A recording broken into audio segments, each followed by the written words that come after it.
की आज कथा सुनाते हैं। बोलिए गुरुदेव भगवान की जय। और उस महापुरुष का नाम है शिव। तुम उसको चाहे कुछ समझते रहो, परंतु वो एक ब्रह्मज्ञानी महापुरुष ही थे।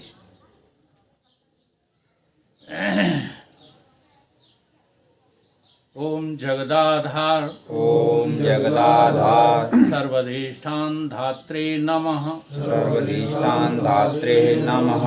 ओम जगदाधार ओम जगदाधार सर्वधिष्ठान धात्रे नमः। सर्वधिष्ठान धात्रे नमः। ओम जगदाधार ओम जगदाधार सर्वधिष्ठान धात्रे नमः। सर्वधिष्ठान धात्रे नमः। सच्चिदानंद भगवान की जय। सत्य सनातन धर्म की जय। सतगुरुदेव भगवान की जय। गत दिन में शिवरात्रि का त्योहार था। ये शिवरात्रि का अभिप्राय क्या है? अब इसमें दो शब्द हैं छिपे हुए, मिले हुए, शिव और रात्रि। अब ये दोनों एक साथ हैं। अपने पास भी आप अनुभव करो। एक रात्रि है जिसका नाम अंधकार है, जिसका नाम जड़ता है, और एक शिव है जिसका नाम प्रकाश है। और ये प्रकाश और अंधकार दोनों एक साथ हैं। अंधकार कभी बिना प्रकाश के नहीं रह सकता। अंधकार में इतनी क्षमता नहीं है कि वो बिना प्रकाश के रह सके। अंधकार के पास अपनी कोई सत्ता नहीं है, वो प्रकाश की सत्ता लेकर के ही है। अगर है तो समझ में आ रही? तो शिव कौन? प्रकाश। प्रकाश स्वरूप यानी कि ज्ञान। शिव कौन? ज्ञान। ज्ञान, ज्ञान स्वरूप, प्रकाश स्वरूप, देव स्वरूप, चाहे कुछ नाम रख दो, शिव उसी का नाम है। और रात्रि, जड़ता। रात्रि का नाम क्या है? अंधकार, अज्ञान। अब ये ज्ञान और अज्ञान कभी जुदा नहीं होते। ज्ञान न हो तो अज्ञान किसका? रस्सी न हो तो भ्रम किसका? रस्सी पड़ी थी तभी तो भ्रम हुआ। हाँ। रस्सी के न जानने से सर्प आदि का भ्रम तभी तो हुआ। बोलो। हाँ। तो रात्रि कैसी? बिना शिव के। जहाँ शिव है वहाँ रात्रि। वहीं रात्रि है। अगर शिव नहीं होता तो रात्रि भी तो रात्रि कहाँ होती? अब रात्रि को तो तुमने जो है अपना बना लिया और शिव को विस्मृत कर दिया। शिव को तुमने क्या कर दिया? विस्मृत। विस्मृत। और रात्रि के किसी न किसी जो है अंग को पकड़े बैठे हो। अज्ञान जनित है पूरा ब्रह्मांड। अब जैसे घटनाएं हो रही हैं शहर में, घटित हो रही, एक से एक जो है गंभीर। ठीक, अब मेरे पास कोई आए और मैं उससे ये कहने लगूं कहीं कुछ नहीं हुआ, तो वो हमारी सुनेगा? नहीं सुनेगा। नहीं सुनेगा, क्योंकि वो तो रात्रि में जी रहा है। जो रात्रि में जी रहे हैं उन्हें अभी रात्रि की बात ही पसंद आएगी। प्रकाश स्वरूप की बात उनको नहीं आई। जचेगी ही नहीं। इसलिए प्रारंभ कहाँ से करना चाहिए? रात्रि से। ठीक है। और रात्रि का सबसे निकृष्ट स्तर है कर्म। कर्म, उपासना, ज्ञान, ये सब जो है उस प्रकाश स्वरूप में अध्यस्त हैं। वो सबका अधिष्ठान है। शिव जो है वो सबका अधिष्ठान है। अब आदर्श गुरु शंकराचार्य पहले अपनी बात कहते हैं, फिर संसार की बात करते हैं। लेकिन हम लोग सुनने वाले क्या करते हैं? उनकी पहली बात को ही जो है जवान से रट लेते हैं। जैसे उन्होंने कहा, न में राग द्वेषौ, न में राग, न में द्वेष रागौ, न में लोभ मोहौ, मदो नेव मे नेव मात्सर्य भावा, न अर्थ न काम न धर्म न मोक्षो। ये कहीं कुछ है थोड़ी, हमें बड़ी जल्दी पसंद आ गया। कहीं तो है क्या कि चिदानंद रूपः शिवो हम शिवो हम शिवो। सतचित आनंद हमारा जो स्वरूप है उसी का नाम क्या है? शिव। अच्छा, शिव तो है, लेकिन शिव जिसे सहारा दिए है उसका तुमने परित्याग कर दिया। नहीं। तो रात्रि तो है अभी, इसलिए दोनों मिलकर के क्या कहलाते हैं? शिवरात्रि। शिवरात्रि। अब इसमें से हमको निषेध करना है रात्रि का। इसलिए भगवान कृष्ण गीता में ये श्लोक बोलते हैं, या निशा सर्वभूतानां जागृत। वहाँ कौन जागता है? हाँ। अब ये संयमी कौन है?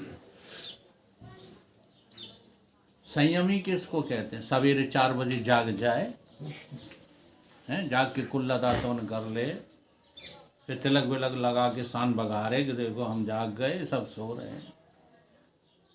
वो संयमी है ना? नहीं। तो संयमी कौन है?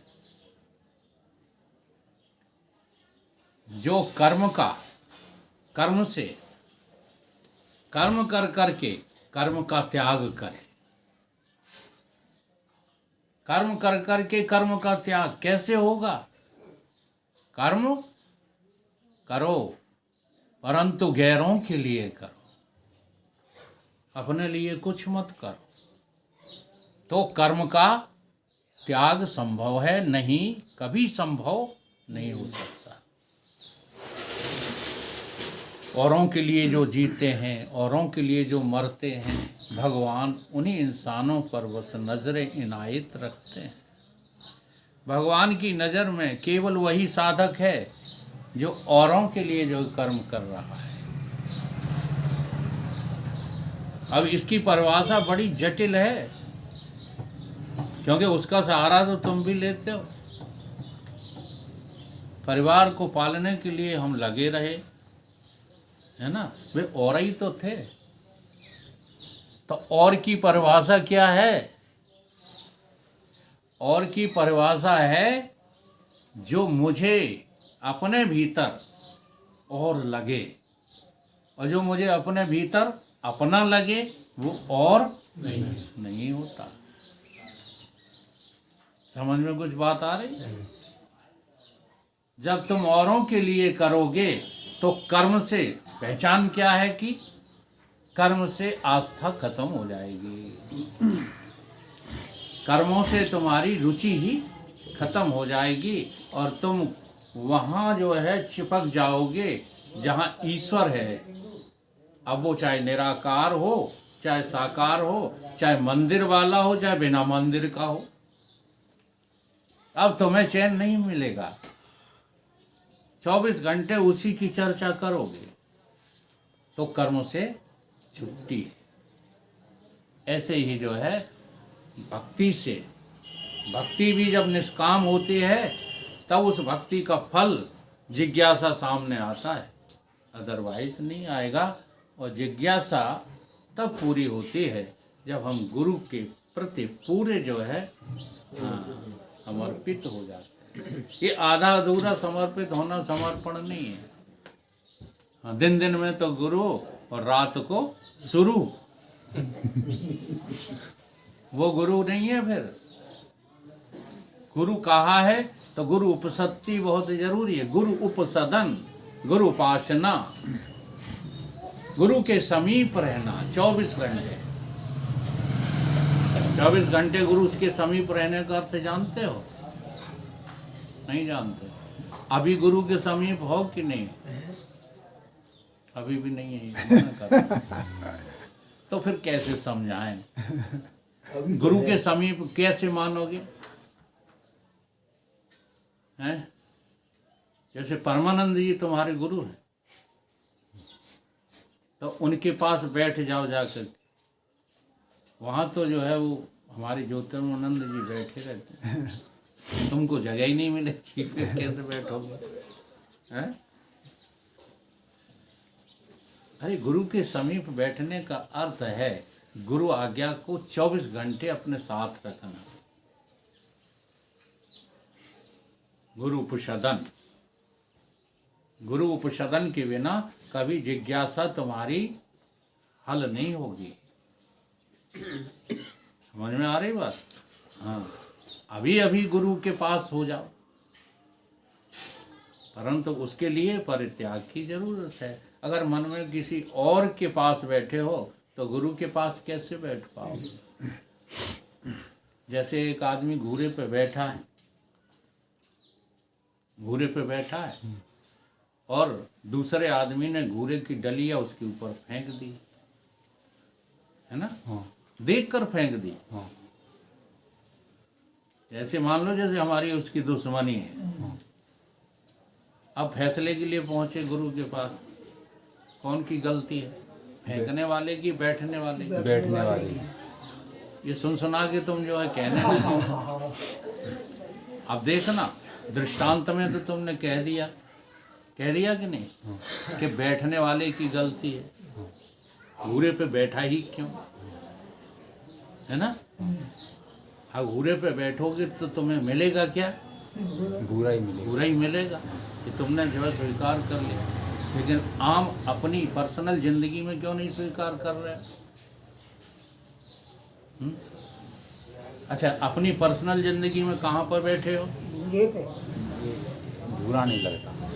नहीं लगता, इसलिए अपनी गलती नहीं लगती।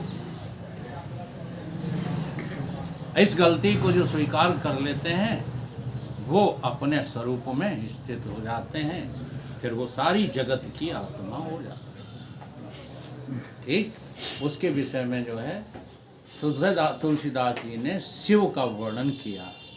अहंकार शिव कौन है? अहंकार। हाँ, अब ये बात किसी को नहीं जमेगी, क्योंकि सारी दुनिया अहंकार की विरोधी है कि नहीं? हाँ। तो कैसे जो है हमको लग जाए ये बात सही कि अहंकार शिव हो सकता है? अहंकार शिव कैसे है? तो गोस्वामी जी ने यहाँ अहंकार शब्द लिया है, परंतु लक्ष्य कहाँ है? लक्ष्य है चेतन में। तुम चेतन को अपना अहम कहो तो तुम शिव। तुम घूरे को अपना अहम कहते हो, इसलिए घूरा, शिव नहीं हो। ये 3.5 हाथ का शरीर क्या है? घूरा।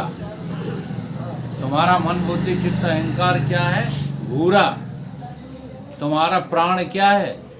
घूरा। अब सारे घूरे को तुम अपनी में बनाए बैठे हो, ये भी तो अहंकार है। हाँ।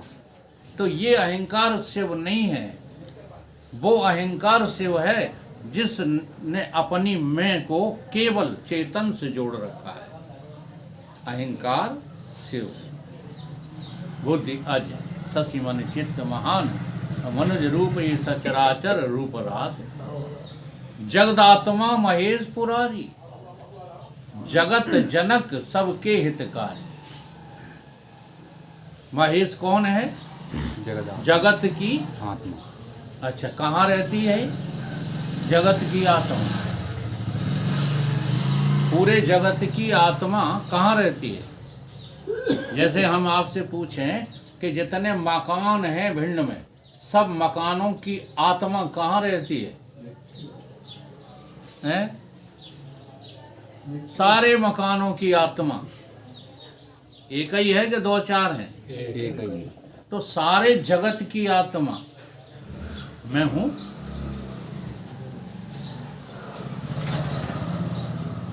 अपने शरीर की आत्मा तुम हो सकते हो, अपने मन बुद्धि के अधिष्ठान तुम हो सकते हो, क्या सारे ब्रह्मांड की आत्मा आप ही हैं, ऐसा आपको लगता है? नहीं लगता। अगर लगता है, हमें कोई एतराज नहीं, अगर लगता है तो बताओ काय का घर है तुम्हारा? कौन सा घर है तुम्हारा? कौन से परिवार को पाल रहे हो? कहाँ अपना समय व्यतीत कर रहे हो? तो जगदात्मा महेश कौन है? शिव कौन है? जो सारे जगत की आत्मा है। और मैं कौन हूं? मैं कौन हूं? अगर तुम एक शरीर की आत्मा हो तो और शरीरों की आत्मा अलग है। लगता रहे, लगने से क्या होता है? अब सभी शास्त्र गुरुजन तुमको वहीं ले जाना चाहते हैं, हाँ, जो तुम्हें नहीं लगता। कितना कठिन काम है। जो तुम्हें नहीं लगता वही लगवाना चाह रहे हैं, इसलिए वो मेहनत करते हैं आपके साथ। इसलिए हम लगे रहते हैं समझाने। हमें पता है कि हमें लगने लगा है तो तुम्हें क्यों नहीं लगेगा। बस शर्त यही है कि जैसा परित्याग हमने किया है दिल से, अब दिल हम नहीं दिखा पाएंगे, क्योंकि तुम चाहते हो कार्य करके दिल दिखाएं, तो कार्य करने में तो दिल की बात नहीं होगी, कुछ उल्टी सुलटी हो जाएगी। हम तब जाने जब वकील साहब, हाँ, जो पेड़ को काट के फिर जैसे को तैसा हरा कर दें। अब इस प्रयास में हम लग गए तो हमारी तो जिंदगी खराब हो जाएगी, तो कभी हम पेड़ को सही कर नहीं पाएंगे। बात आ रही कुछ समझ में? केवल समझ की जरूरत है भाई साहब। ना समझी से तुम शरीर और संसार बने बैठे हो। एक बार समझ में बात आ जाए, तुम्हें कोई मारने वाला नहीं है, तुम्हें कोई दुख देने वाला नहीं है, तुम कहीं आने जाने वाले नहीं हो, सब फंदों से मुक्त। जगदात्मा महेश पुरारी, जगत जनक सबके हितकारी। सारा जगत के तुम कौन निकलोगे? हितकारी। जनक निकलोगे, तुम जगत पिता निकलोगे, हाँ, जगत जननी निकलोगे। लेकिन मारे अहंकार के हम तो बस अपने लड़का के पिता हैं, है ना, और लड़के सब खंडू खांचा। मेरा लड़का तो लड़का पुत्र और बाकी सबको पुत्र। समझ में बात कुछ आ रही? तो तुमसे देखो जगत पैदा हुआ है। यतोबा ईमाने भूतानि जायन्ते, तुम देखना ही नहीं जानते हो। जगत कहीं और से नहीं आया, जगत तुम्ही में से निकला है, तुम्ही में रह रहा है और तुम्ही में विलय हो जाता है। ऐसा जब तुम देख लोगे तो तुम भी कौन हो? जगत जनक हो। केवल समझना है, जगत जनक सबके हितकारी। शंभो चरित सुन सरस सुहावा, भरद्वाज मुनि अति सुख। ऐसा जिसने जान लिया, कई उनका उदाहरण, कई भरद्वाज मुनि ने शिव को ऐसा ही जान लिया, अपना स्वरूप जान लिया। समझ में आई कि नहीं? शिव सम को रघुपति व्रत धारी, शिव सम को,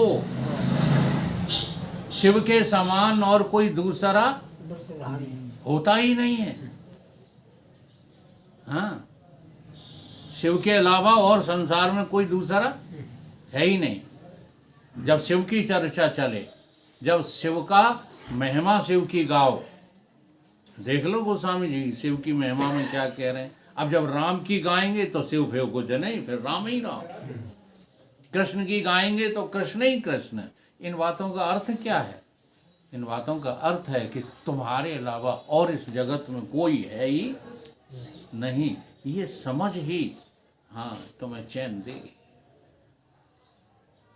शिव सम को रघुपति व्रत धारी, बिन अघ तजी सती यस। अच्छा, जब उन्होंने सती का त्याग किया तब सारी दुनिया जान गई। जैसे तुम अपनी पत्नी का त्याग करते हो तो अदालत जान जाती है,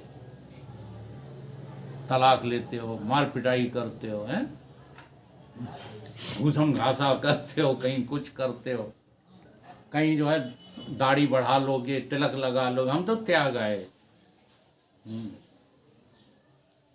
त्याग आए कि नाटक कर रहे त्याग का? ना।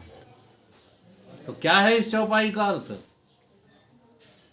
बिन अघ कोई पाप नहीं हुआ और त्याग हो गया। ऐसे ही सारे परिवार का, घर का, द्वार का अंदर से त्याग कर दो। कोई भी गलत काम करने की जरूरत ही नहीं है कला की नहीं है। परंतु इस कला से हम वंचित क्यों हैं? क्योंकि अध्यात्म विद्या में हम अभी निपुण नहीं हैं। शिव पद कमल जिन्हें रत नाही, और राम हिते ही सपने न। राम जी ने कहा कि जो इस पद पर रति नहीं रखते वो मुझे प्रिय नहीं है। छल बिन विश्वनाथ पद नेहू, बिना छल के विश्व का नाथ कौन है? शिव। हाँ, आज बात शिव की चल रही है, आज शब्द शिव लिया है, असल में बात आत्मा की कर रहा हूं मैं। हाँ, लेकिन शब्द कौन सा लेकर चल रहे हैं? शिव। छल बिन विश्वनाथ पद नेहू, राम भगत के लक्षण एहू।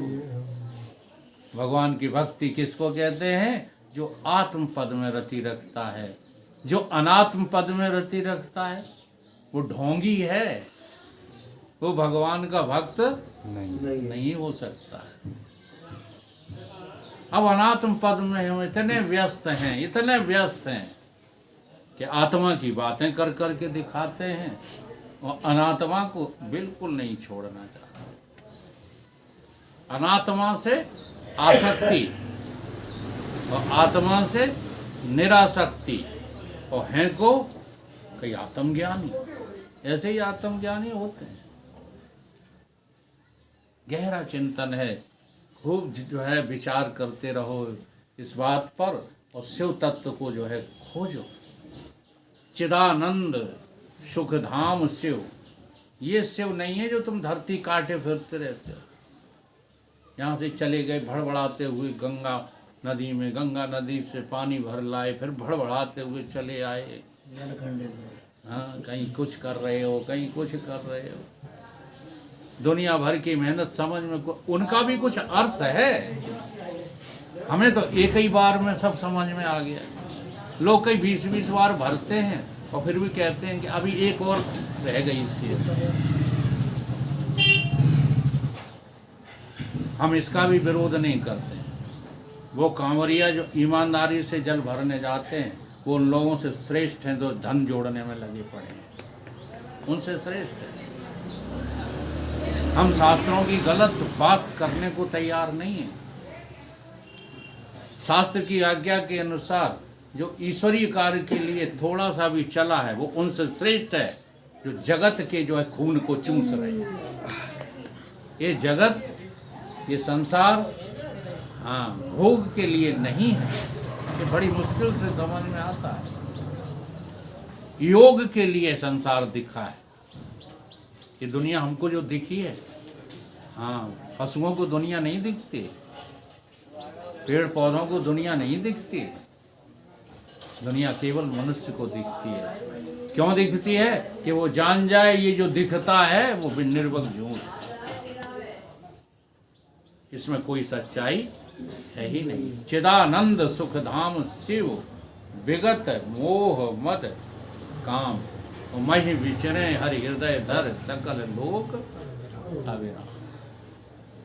सारे लोगों को जो साधे हुए है। हाँ, इसीलिए रामचरितमानस में राम को भी यही बताया, राम राज्य बैठे त्रिलोका। अब इसमें उसमें कोई अंतर नहीं है।